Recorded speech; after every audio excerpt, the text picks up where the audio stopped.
Mga kapuso, doble ingat po tayo sa sunog. Sa Quezon City, isang senior citizen ang sugatan sa sunog. At kabilang po sa mga naapektuhan, ang pamilya ng isang opisyal ng Malacanang. Balitang hatid ni Bam Alegre.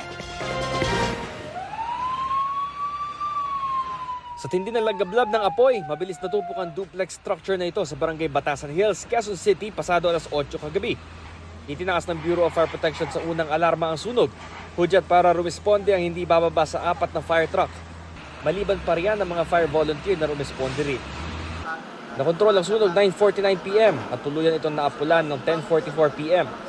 Sa tala ng BFP, isa ang sugatan, 63 taong gulang na tenant na nagtamo ng 3rd-degree burn sa kamay. Isinugod siya sa ospital.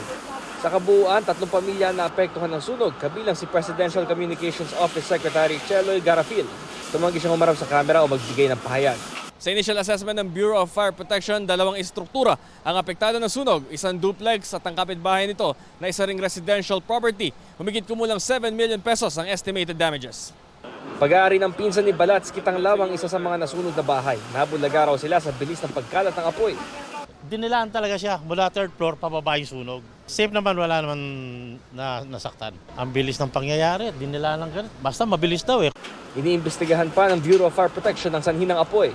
Naging hamon naman sa kanilang pagresponde ang bigat ng daloy ng trapiko kagabi kasabay ng Valentine's Day. Natagalan po yung pagtawag, no? Nakaresponde naman agad tayo kaso sa sobrang traffic, hindi agad na nakarating po, no? Bam Alegre, nagbabalita para sa GMA Integrated News.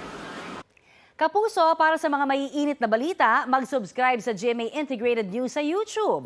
Sa mga kapuso naman abroad, subaybayan nyo kami sa GMA Pinoy TV at sa www.gmanews.tv.